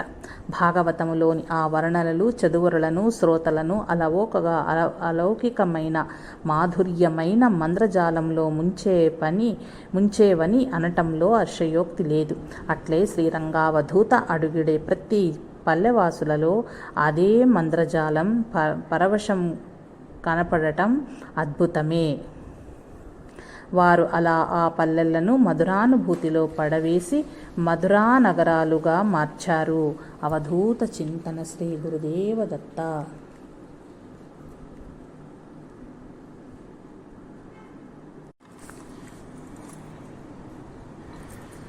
ఓం శ్రీ దత్తాత్రేయ గురుభ్యో నమః. శ్రీ గురు రంగావధూత నమో నమః. విశ్వనేస్తం శ్రీ రంగావధూత చరితామృతం అధ్యాయం 35. మాతృదేవోభవ. అన్న సాన్నిధ్యంలో తమ్ముడి కైవల్యం. ఇంటి దగ్గర శ్రీ స్వామివారి తమ్ముడైన నారాయణ ఆరోగ్యం బాగా దెబ్బతిన్నది. తల్లి రుక్మాంబ, మాతృశ్రీ రుక్మిణి చేస్తున్న సేవలు, బూడిదలో పోసిన పన్నీరు చందంగా వ్యర్థమై నానాటికి అతడి ఆరోగ్యం దిగజారసాగింది. దాంతో ఆ తల్లి చిన్న కొడుకును తీసుకుని పెద్ద కుమారుడైన శ్రీ పాండురంగావధూత వద్దకు నారేశ్వర వచ్చి చేరింది. వేసవి తాపం కారణంగా అనారోగ్య పీడితుడైన నారాయణకు ఆశ్రమం ముందు ఉన్న వేప చెట్టు చల్లదనం తగినంత ఉపశమనం ఇవ్వగలిగేది కాదు. దాంతో అతిథి గృహం నిర్మాణానికి పూనుకున్నారు భక్తులు. శ్రీ స్వామివారు రోగపీడితుడైన తమ్ముడు నారాయణ సేవకు అంకితమయ్యారు. కొందరు భక్తులు కూడా శ్రమయని భావింపక నారాయణకు తమ వంతు సేవలు అందించారు. వైద్యులు కూడా తగిన వైద్యం అందిస్తూనే ఉన్నారు. నారాయణ మనసుకు ప్రాపంచిక వాసన శూన్యమైన ఆ ఆశ్రమ వాతావరణం క్రమంగా ఎంతో ఉపశమనాన్ని ఇవ్వసాగింది. తన చివరి రోజులలో ఇలాంటి ఉన్నత గతికి నడిపించే వాతావరణం లభించటంతో శాంతుడయ్యాడు. తనను పట్టి పీడిస్తున్న రుగ్మత తనను ఇలాంటి గొప్ప చోటకు నడిపించటం భగవంతుని లీలగా తలచాడు అతడు. అన్నగారి ఆదరణ, ఉపనిషత్ విషయాల గురించి తనకు శాంతంగా వినిపించే తీరు ఎంతో ఉపశమనం కలిగిస్తోంది తమ్ముడికి. అయినా తన తర్వాత తల్లి విషయంగా ఉన్న ఆందోళన అంతర్లీనంగా బాధించసాగింది. ఆ విషయాన్ని మన స్వామివారు గ్రహించారు. ఈలోపు విధి వైపరీత్యమా అన్నట్లు నారాయణకు మరణ సమయం దగ్గర పడింది. అట్టి పరిస్థితిలో ఒకరోజు తమ్ముని వద్ద కూర్చుని అన్నగారైన శ్రీ స్వామివారు, నారాయణ, నీవు దేనికోసమో కలత చెందుతున్నట్లు అనిపిస్తుంది, అది ఏమిటో తెలియజేయరాదా అని అన్నారు. బలహీన స్వరంతో నారాయణ ఇలా అన్నారు. మన తల్లి ఇప్పుడు నీ మీద ఆధారపడి ఉంది. కానీ నీవేమో బ్రహ్మచారిగా బతకటం నిశ్చయించుకున్నావు. అమ్మను గురించి దిగులు విడిచిపెట్టు. ఆమె సేవ నా కర్తవ్యం.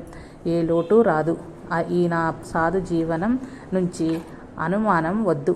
అవసరమైతే అమ్మ కోసం ఇదంతా విడిచి ఉద్యోగం చేయటానికైనా నేను వెనకాడను. ఇది నీకు నా వాగ్దానం. నారాయణ, నీకు తెలియదా?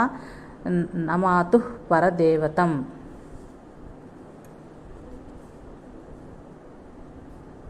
తల్లి కంటే వేరే దైవం లేదు. ప్రశాంత చిత్తంతో ఉండు అని స్వామివారు తమ్ముడి శంకను పూర్తిగా తొలగించారు. నారాయణకు ఉన్న కించిత్తు దిగులు కూడా అన్నగారి మాటలతో తొలగిపోయింది. ఉపనిషద్వాణి అయిన అన్నగారి మాటల రసామృతాన్ని తన చెవుల ద్వారా మనసుతో గ్రోలి చిత్తరోగాన్ని మటుమాయం చేసుకున్నాడతడు. స్వాస్థపరిచే ఈ శ్రీ స్వామివారి పలుకులు విని నారాయణ కన్నులలో వెలుగులు చింపాయి. ముఖంలో సంతృప్తి రాగానే నెమ్మదైన గొంతుకతో, నాకు తెలుసు, దేవుడు అమ్మ ఇద్దరూ నీకు ఒకటే అన్నాడు. దేవుడు అమ్మ ఇద్దరూ నీకు ఒకటే అన్నాడు. కొద్ది రోజుల్లోనే శారీరక రోగం నారాయణ శరీరాన్ని కబళించింది. మే 29, 1936న నారాయణ మరణించాడు. తమ్ముడి హృదయం అన్నగారి సన్నిధిలోని దివ్యత్వంతో అంతర్హితమైంది. నర్మదా ఒడ్డున తమ్ముడి దహన సంస్కారం, ఉత్తర క్రియలన్నీ శాస్త్రహితంగా తల్లి మనసుకు కొరత తీరేలా శ్రీరంగావధూత ఆధ్వర్యంలో నిర్వహించబడినవి. అమ్మకు నమస్కరించటంతోనే రోజు మొదలు. శ్రీ స్వామివారి తల్లిగారైన రుక్మాంబ గారు నారేశ్వర్ చేరుకున్న తర్వాత నుండి ఆయన యొక్క సాన్నిధ్య ప్రభావంతో క్రమంగా ఆమెలో కూడా ఆధ్యాత్మిక వృద్ధి సాగింది. ఆ తల్లి వచ్చినప్పటి నుండే నారేశ్వర ఆశ్రమంలో నివాస గదులు నిర్మాణాలు, ఇతర అభివృద్ధి క్రమంగా జరగసాగింది. మొదట్లో ఏ విధమైన భవన కట్టడాల నిర్మాణాలకు శ్రీ స్వామివారు అంగీకరించేవారు కాదు. నిరాహ స్వరూపమైన ఆశ్రమ పరిసరాలు తల్లి స్పర్శతో కొంత జీవనం పుంజుకోసాగాయి. పరిణామం లోకులకు అవసరం. అమ్మ ఉనికి ఆ తర్వాత జరిగిన ఎన్నో మార్పులకు, విస్తృతికి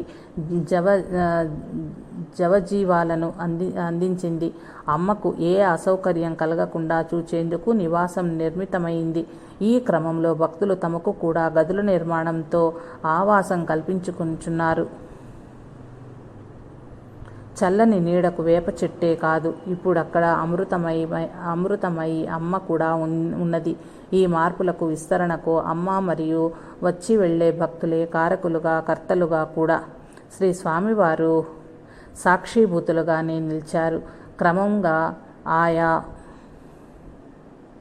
అవసరాలను అమర్చుకుంటూ నారేశ్వర అభివృద్ధి కాసాగింది. శ్రీ స్వామివారు నారేశ్వర్ చేరినప్పటి నుండి నిరీహులే, అసంగులే, ఆత్మరతులే కాబట్టి ఆ మార్పులు సాధ్యమైనాయి. అమ్మ పాదాలకు సాష్టాంగంగా నమస్కరించటంతో రోజు ప్రారంభమై తుది నమస్కారంతో రోజు ముగిసేది. శ్రీ స్వామివారికి నారేశ్వర్ వదిలి ఎక్కడికి వెళ్ళాలన్నా ఆమెకు నమస్కరించి అనుమతి తీసుకుని వెళ్ళి రాగానే నమస్కరించి తమ కార్యాలు చేసుకునేవారు. ఆమె అనుజ్ఞ లేనిదే నీరు కూడా ముట్టేవారు కాదు. తల్లిని మించిన వేరు దైవం లేదన్నది ఆచరించి చూపేవారు.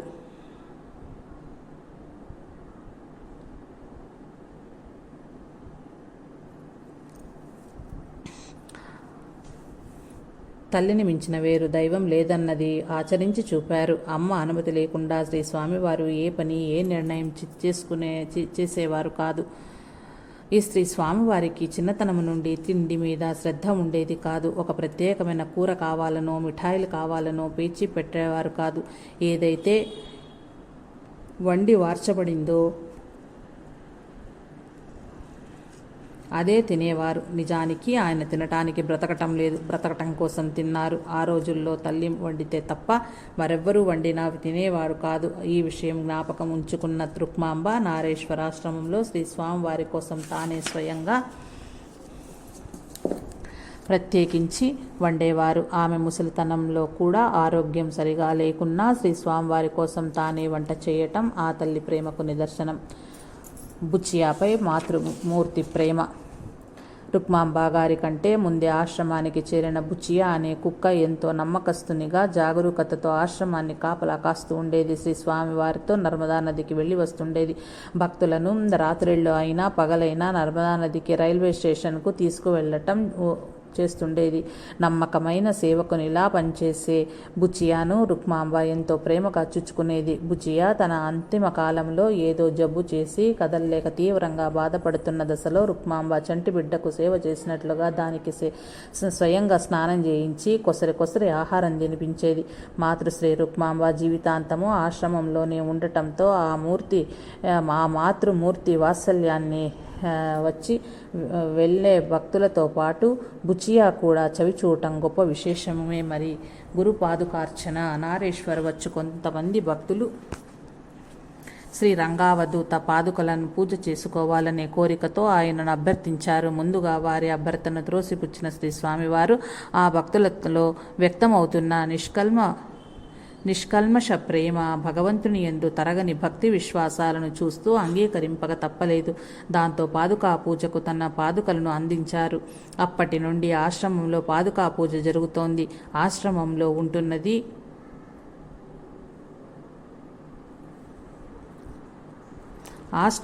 ఉంటున్న శ్రీ రంగావధూత అందరిలో తాము ఒకరి వలె భక్తునిగా కనిపిస్తూ అందరినీ ఉత్సాహపరుస్తూ భగవత్ ప్రేరిత పాటలతో అందరిలో భక్తిని పెంపొందిస్తూ కనిపిస్తూ ఉంటారే కానీ తాను ఒక గొప్ప గురువు అనే అహంకారము కానీ తనకు పూజలు జరగాలనే తపన కానీ ఏ కోశాన లేవు.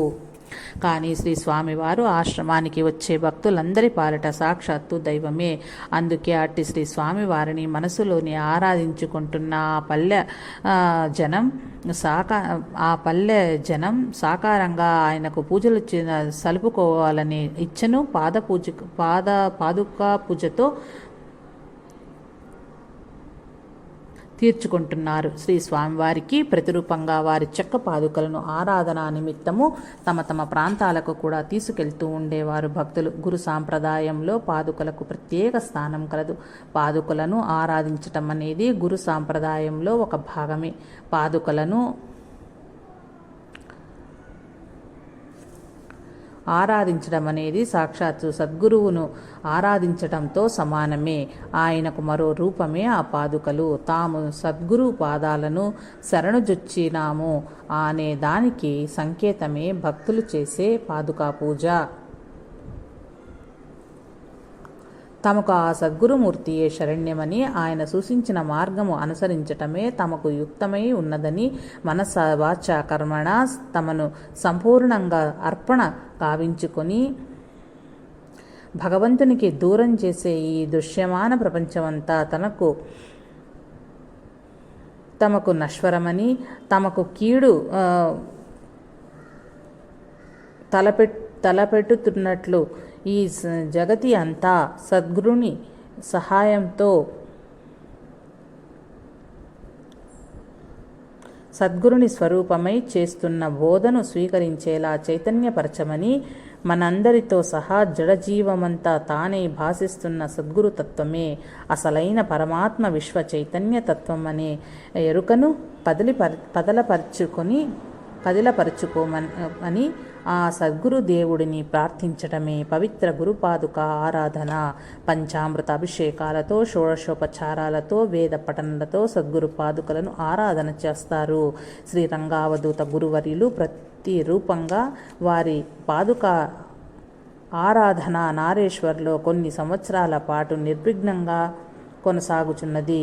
పాదుకా పూజతో వ్యాపారమా?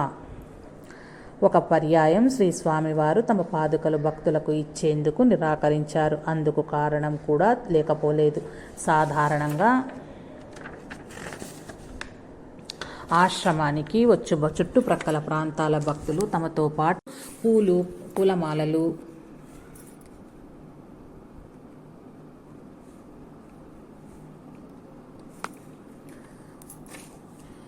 పూలమాలలు, పళ్ళు, అగరబత్తీలు, మిఠాయిలు, పంచామృత దినుసులు మొదలైనవి పూజా సామాగ్రి అంతా అందుబాటులో ఉండటంతో అందరూ అక్కడే కొని ఎంతో తృప్తిగా ఆశ్రమంలో పాదుకలకు పూజ సలుపుకునేవారు భక్తులు. అయితే ఇదే అదనుగా తలచిన దుకాణదారులు ధరలను విపరీతంగా పెంచి సొమ్ము చేసుకోసాగారు. నాణ్యత లేని వస్తువులను, వాడిపోయిన పాచిపోయిన పూలను భక్తులకు అంటగట్టుండటం, భక్తుల నమ్మకాలతో చేస్తున్న మోసపూరిత వ్యాపారాలతో లెక్క చెయ్యని విధంగా వ్యాపారస్తులు ప్రవర్తిస్తుండటం గమనించిన శ్రీ స్వామివారు పాదుకా పూజతో జరిగే వ్యాపారాన్ని ఎందుకు అరికట్టకూడదు అని తలిచారు. పాదుకా పూజకు అంగీకరించక పాదుకలను భక్తులకు ఇచ్చేందుకు నిరాకరించారు. వ్యాపారులను పిలిపించి అనైతిక వ్యాపారం గురించి హెచ్చరించారు. దీంతో మోసపూరిత వ్యాపార ఆచారానికి కళ్ళెం వేసినట్లయింది. వ్యాపారంలో మార్పు సంభవించి ధరలు తగ్గించారు. శ్రీ స్వామివారు తాము ఒక్కసారి తీసుకున్న ఈ నిర్ణయం నుండి వెనుకడుగు వేసిందేన్నడూ లేదు. తమ నిర్ణయ విధానాన్ని సరిదిద్దుకోవటం కానీ, మార్పు చేసుకోవాల్సి రావటం కానీ, రాజీ పట్టం కానీ ఆయన దగ్గర లేదు. కారణం శ్రీ స్వామివారు ఏమరపాటు ఎరుగక సత్య మార్గములో పయనిస్తూ ఉండటమే. పాదుకా పూజ నిలిపివేయటం తెలిసిన భక్తులు చాలా ఆందోళన చెందారు. అయితే వారు నమ్రతంగా, విధేయంగా శ్రీ స్వామివారికి నచ్చజెప్ప చూశారు. కానీ శ్రీ స్వామివారు నిర్ద్వందంగా తిరస్కరించారు. అవధూత చింతన. శ్రీ గురుదేవ దత్త.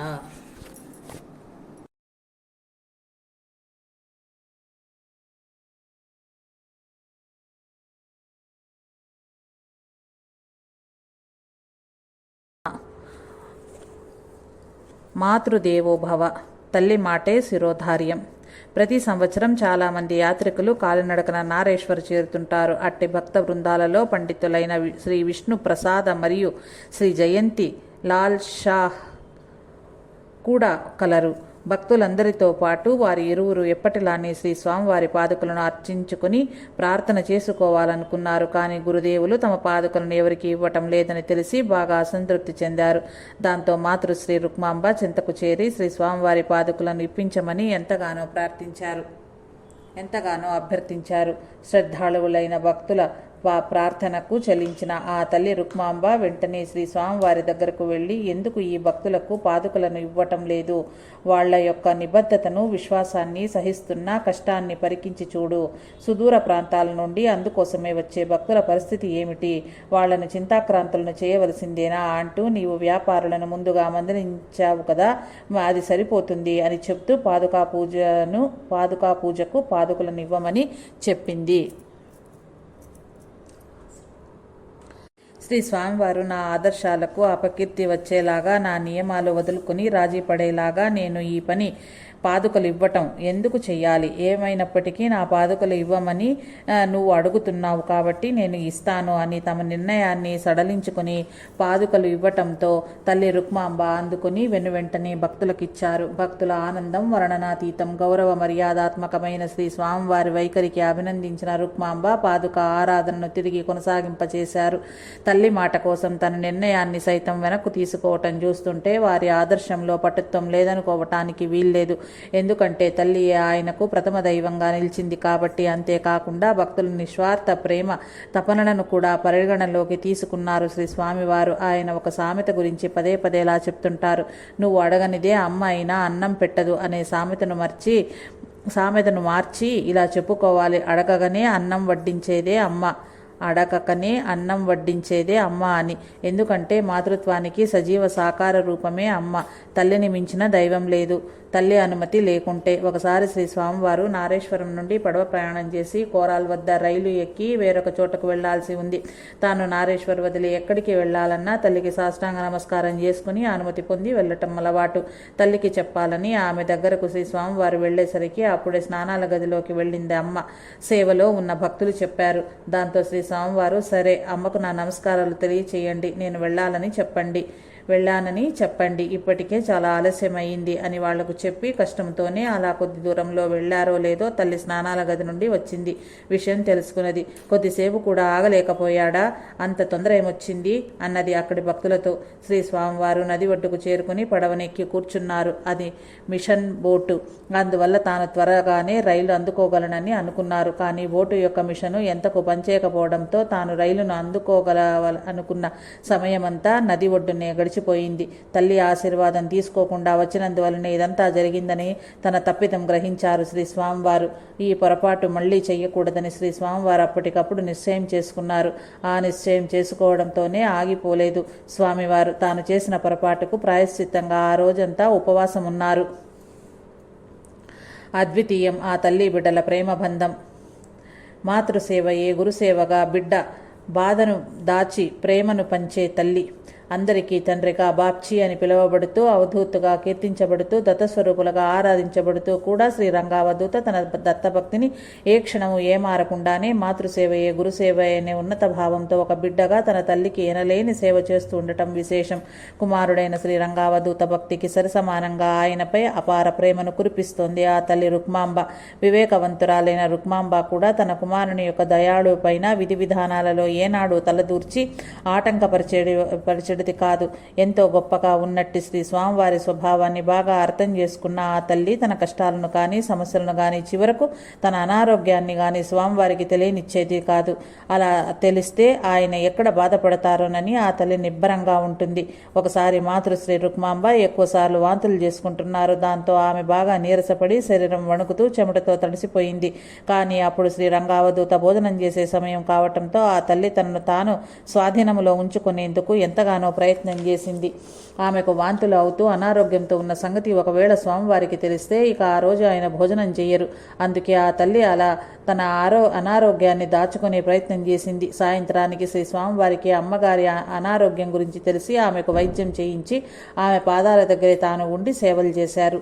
ఇట్లే మరోసారి కూడా కూర చేస్తుండగా వేడి నూనె చింది ఆ తల్లి పాదాలపై పడి పెద్ద పెద్ద బొబ్బలు లేచాయి. అప్పుడు కూడా శ్రీ స్వామివారు భోజనం చేసి వెళ్లేంత వరకు ఆమె తన బాధను బయటపెట్టలేదు. పై రెండు సందర్భాలలోనూ ఆ తల్లి తన బాధా చిహ్నాలను ముఖంలో ఏమాత్రం కనపడనీయక పోవటం విశేషం. శ్రీ స్వామివారు భోజనం చేసి ప్రక్కకు వెళ్లిన తరువాత బొబ్బలకు పై పూతగా రాసుకునేందుకు ఆయింట్మెంట్ను మందులను తెచ్చివ్వమని అమృతలాల్ మోడీని కోరింది ఆ తల్లి. ఆ తరువాత అమృతలాల్కు ఇలా చెప్పింది, తాను గనక తన బాధను కూర చేస్తున్నప్పుడు నూనె చిందిన విషయం చెప్పుకుంటే స్వామి కూరగాయలు తినడమే మానేస్తారు. పైగా తనకు తాను చెప్పుకుంటారు, నేను కూరగాయలు తినటం వల్లనే సమస్యల్లో పడేశాను. అమ్మకు ఒళ్లంతా బొబ్బలెక్కేలా చేసి ప్రమాదంలో పడేసే కంటే కూరగాయలు తినటం ఆపేయడమే మేలు. అమ్మకు నేను కష్టాలే తెచ్చి పెడుతున్నాను అని బాధపడిపోతారు అని తన హృదయ భావన వెలిబుచ్చింది. శ్రీ స్వామివారు పలుమార్లు భోజనం చేసేటప్పుడు కూడా లోతైన ఆధ్యాత్మిక భావజాలంతో అంతర్ముఖం అవుతుండేవారు. ఈ స్థితిలో తినటం కూడా ఆగిపోయి ఉండేవారు. అలాంటి సమయంలో శ్రీ స్వామివారు సరిగా భోజనం చేయకపోవటాన్ని గమనించిన ఆ తల్లి హృదయం తల్లడిల్లుతుండగా అనేక మార్లు ఆయనను మందలిస్తూ ఉండేవారు కూడా. ఆయన తినేటప్పుడు అప్పడం ముక్కలు వదిలిపెట్టినా కూడా ఆమె, ఈ చిన్న ముక్కలు నీకు అంత ఎక్కువైపోయాయా? నీ మీదే ప్రేమతో కష్టపడి చేసి నీకు పెడితే నీవు తినేందుకు శ్రద్ధ చూపటం లేదు అనేవారు. అప్పుడు శ్రీ స్వామివారు, అమ్మ, నేను ఎంత ప్రయాసపడి తినాల్సి వస్తుందో చూడలేదా అని తనకు ఆహారంపై ఇచ్చలేదని చెప్తూనే హృదయం పరమాత్మతో సంలీనమవుతుండగా తక్కిన విషయాల పట్ల తన విముఖత ఎలా ఉంటుందో స్పష్టపరుస్తున్నారు శ్రీ స్వామివారు. అది ఆ తల్లి కొడుకుల మధ్య ఉన్న అద్భుతమైన దివ్య ప్రేమ బంధం. ఆశ్రమాభివృద్ధికి శ్రీ రంగను ఒప్పించిన అమ్మ. అది 1934 సంవత్సరం గురు పూర్ణిమ పర్వదినం. ఆ పండుగకు భక్తులెందరో శ్రద్ధాభక్తులతో నారేశ్వర్ చేరారు. సంబరం మొదలవ్వగానే ప్రచండ వర్షం ఆరంభమైంది. తీవ్రంగా వీచే గాలులతో పాటు ఆ ఎడతగని వర్షానికి భక్తులు తలదాచుకునేందుకు ఆచ్ఛాదన ఆ చిన్న శివాలయం, స్వామివారి చిన్న పాక మాత్రమే. జనం పిల్లలతో పాటు బాగా తడిసిపోయారు. స్వామివారి హృదయం బాగా వ్యధ చెందింది. అది గమనించిన భక్తుల హృదయంలో ఒక సంకల్పం కలిగింది. వారిలో ముఖ్యులుగా ఉన్న చతుర్భాయి, ప్రభాశంకర్ భాయి, కేశవలాల్ ముగ్గురు తన సంకల్పాన్ని దాసకాకతో చెప్పారు. అందరూ కలిసి శ్రీ స్వామివారికి విన్నపం చేశారు. ప్రకృతి విపత్తులు తట్టుకునేందుకై భక్తుల సౌకర్యానికి అనువుగా ఒక ఇల్లు కట్టదలిచిన వారి సుసంకల్పానికి శ్రీ స్వామి అనుజ్ఞ ఇచ్చారు. భక్తులు తమ తమ శక్త్యానుసారము తమకు తాముగా ముందుకు వచ్చి అవధూత నివాస్ నిర్మాణానికి పూనుకున్నారు. ఇటువంటి కార్యాచరణ నిమిత్తం శ్రీ అవధూత నివాస్ ట్రస్టును ఏర్పాటు చేసుకున్నారు దాసకాక. దానికి ముఖ్యులు స్వామివారు ఏది తమ పేర ఉండరాదన్న ఆంక్ష కారణంగా ట్రస్టు పేర తరువాతి నిర్మాణాలు, కార్యక్రమాలు ఏర్పాట్లు చేయడమైనది. 1951 సంవత్సరంలో శ్రీ అవధూత నివాస్ ప్రారంభ వేడుకలు చక్కగా జరిగాయి. శ్రీ అవధూత నివాసుకు పై అంతస్తులో శ్రీ దత్తాత్రేయ స్వామివారి తెల్లని పాలరాతి విగ్రహం ప్రతిష్ఠించబడింది. 1954 సంవత్సరం గురుద్వాదశి పర్వదినం రోజు ఆశ్వయుజ కృష్ణపక్ష ద్వాదశి శ్రీపాద శ్రీవల్లభ స్వామివారు అంతర్ధానమైన రోజు. శ్రీపాద శ్రీవల్లభుల శ్రీ వాసుదేవానంద సరస్వతి స్వామివార్ల తెల్లని పాలరాతి విగ్రహాలు ప్రతిష్ఠించబడటం జరిగింది. ఆ రోజు హోమాలు, లఘు రుద్రము జరపబడినవి. భక్తులై స్వచ్ఛందంగా అన్ని ఏర్పాట్లు చేశారు. ఆ తర్వాత నది మీద వంతెన నారేశ్వర్లో తపాలా సౌకర్యం ప్రభుత్వం ఏర్పాటు చేసింది. మలాదే రైల్వే స్టేషన్ నుండి నారేశ్వర్ శివాలయం వరకు రోడ్డు నిర్మితమైంది. అనంతరం మలాద్ స్టేషన్ను పేరు నారేశ్వర్ రోడ్డు స్టేషన్గా మార్చబడింది.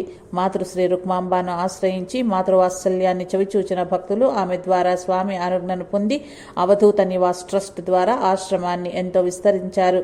విశ్రాంతి భవనం, మంగళూరు పెంకులు, ఆచ్ఛాదంగా ముముక్షు భవనం, బావి, దానికి దగ్గరలో చిన్న గది, పాదుకా మందిరం, మరో 2 విశ్రాంతి గదులు, ప్రార్థనా మందిరము, సరస్వతీ మందిరము, సంత నికేతన్, శాంతి కుంజ్ ఏర్పాటైనవి. మాతృశ్రీ కోసం ఆగిన దూర ప్రయాణాలు. ఒకసారి శ్రీ స్వామి రంగావధూత పాదాలలో రంగ జయంతి ఉత్సవాలు పూర్తయిన తరువాత తిరిగి వస్తూ దారిలో ఉన్న హంపేశ్వర్లో కొద్ది రోజులు గడిపారు. ఆ సమయంలో నారేశ్వర్లో ఉన్న తల్లికి ఆరోగ్యం ఇబ్బందిగా ఉన్నదని తెలిసింది. చోటా ఉదయపూర్లలో తెల్లవారుజామున 4 గంటలకు ఉండే రైలు ఎక్కేందుకు శ్రమపడి ముందుగానే హంపేశ్వర్ నుండి బయలుదేరారు శ్రీ స్వామివారు. కొంత దూరం ఎద్దుల బండి ఎక్కి, మరికొంత దూరం కారులోనూ, మరికొంత దూరం నడకతోనూ ఎట్టకేళ్లకు ఉదయానికల్లా నారేశ్వర్ చేరారు. ఆ రోజుల్లో ఆ మార్గం బహుక్లిష్టంగా ఉంటుంది. అయినప్పటికీ శ్రీ స్వామివారు దంతధామనం కూడా చేయకుండా, ఎక్కడ ఏ గ్రామంలోనూ ఆగకుండా నారేశ్వర్ చేరిన తరువాత మాత్రమే తమ నిత్య కృత్యాలను పూర్తి గావించుకున్నారు. ఈ అనుభవంతో శ్రీ స్వామివారు నారేశ్వర్కు దగ్గరలోని గ్రామాలకు తప్ప దూర ప్రాంతాలకు వెళ్ళకూడదని త్వరగానే ఇంటికి చేరుకోవాలని నిశ్చయించుకున్నారు. తల్లి పట్ల సడలని అపార ప్రేమ అలా ఉంటుంది క్షమించింది శ్రీ స్వామివారికి. ఆయన దృష్టిలో తల్లికి దైవానికి తేడా లేదు. కనుమరుగైన మాతృశ్రీ రుక్మాంబ ఆరోగ్యం క్షీణిస్తుండటంతో శ్రీ రంగావధూత తమ పర్యటనలన్నింటిని రద్దు చేసుకుని నారేశ్వర్లో తల్లి సేవలో ఉండిపోయారు. భక్తులందరూ ఆశ్రమ సేవలతో పాటు మాతృశ్రీ సేవలో కూడా ఉంటున్నప్పటికీ మాతృసేవయే గురుసేవగా తలచిన శ్రీ స్వామివారు తాము స్వయంగా తల్లికి సేవలు అందించసాగారు. 1967వ సంవత్సరం జూన్ 18వ తేదీ నిర్జల ఏకాదశి పుణ్యతిథిన రాత్రి 8 గంటలకు మాతృశ్రీ రుక్మాంబ తమ చివరి శ్వాస విడిచారు. అందరికీ అమ్మగా నిలిచిన ప్రేమ వాత్సల్యాన్ని అందించిన మాతృశ్రీ మరణం భక్తులను బాధించింది. ప్రాథమిక సాంప్రదాయ విధుల అనంతరం అదే రోజు అర్ధరాత్రి 12 గంటలకు ఆశ్రమ ప్రాంతంలో ఏర్పరిచిన ప్రత్యేక స్థలంలో శ్రీ గోవింద విఠల అలావని శ్రీ స్వామివారి అనుంగు భక్తులు ఆధ్వర్యంలో శ్రీ స్వామివారిచే తల్లి రుక్మాంబ దహన కార్యక్రమాలు జరిపింపబడ్డాయి. తర్వాత చితికి కొంచెం దూరముగా ఏర్పాటు చేసిన ఆసనములో కూర్చున్న శ్రీ స్వామివారు కఠోపనిషత్ పఠనం ఆరంభించారు. కొంచెం దూరంలో సునిశిత చితి మంటల చప్పళ్ళు, ఎదురుగా శ్రీ స్వామివారి కఠోపనిషత్ పఠన స్వరము భక్తుల హృదయంలో వీడని దుఃఖ ఛాయలు. ఎట్టకేళ్లకు అందరి వీడ్కోలతో దిగంతాలకు సాగింది మాతృమూర్తి పయనము. శ్రీ స్వామివారు లౌకికపరమైన ఎట్టి బంధాలలో చిక్కుకోకపోయినా జీవితమంతా ఆధ్యాత్మికతో గడుపుతున్నా కూడా ఒక తల్లికి బిడ్డగా తన విధులు తాను నిర్వర్తించి మాతృదేవోభవ అన్న శృతి వాక్యాన్ని సార్థకం చేశారు. శ్రీ స్వామివారు మోర్టాక్ వెళ్ళి అక్కడ తల్లిగారికి చివరగా చేయాల్సిన కర్మక్రతువులను శ్రీ గోవింద విఠల్ అలావని ఆధ్వర్యంలో ప్రాచీన వైదిక సాంప్రదాయం ప్రకారంగా జరిపించారు. మొదటి ఆప్తికానికి సాధువులకు వస్త్రములు పంచిపెట్టారు. మాతృశ్రీ రుక్మాంబ పరమపదించిన అనంతరం నుండి మాతృ మందిరంలో పూజ ఏర్పాటైంది. శ్రీ యంత్ర సహితంగా మాతృస్మృతి శైలం 1968 నాటికి నిర్మించారు. ఇవన్నీ ట్రస్ట్ పేరునే ఉన్నవి. శ్రీ స్వామివారు నివసించే గృహాన్ని కూడా తమ పేరు వ్రాయటానికి కానీ, కనీసం తాను నివసించే నిమిత్తంగా అని కూడా వ్రాయించటానికి కానీ శ్రీ స్వామివారు అనుమతించలేదు. అంతా ట్రస్ట్ పేరునే ఉన్నది. కరతల భిక్ష తరుతల వాసహ అన్నట్లుగా ఉండుటయే ఆయనకు వన్నె తెచ్చిన వైరాగ్య బలము. మాతృశ్రీ తను చాలించిన తరువాత శ్రీ స్వామివారికి ఆశ్రమంలోనే ఎప్పుడూ ఉండవలసిన తప్పనిసరి పరిస్థితి చాలా వరకు తగ్గింది. అమ్మ ఉన్నప్పుడు అమ్మ సేవయే వారికి ప్రధానం. ఎప్పుడైనా ఎక్కడికైనా వెళ్ళినా తల్లి అనుజ్ఞతో బయలుదేరి సాయంత్రానికి తిరిగి ఆశ్రమం చేరేవారు. ఇప్పుడు ఆ బంధనం భౌతికంగా విముక్తమైంది. అమ్మ అంతటా ఉన్న అమ్మగా మారింది. అవధూత చింతన శ్రీ గురుదేవదత్త. ఆదివారం పారాయణం సమాప్తం. జై సాయి మాస్టర్.